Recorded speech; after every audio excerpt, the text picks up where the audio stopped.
काय वाटतं हे की काय?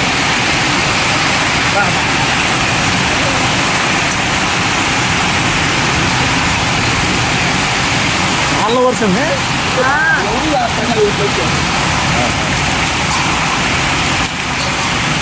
तुला घरून नक्की जाऊ दे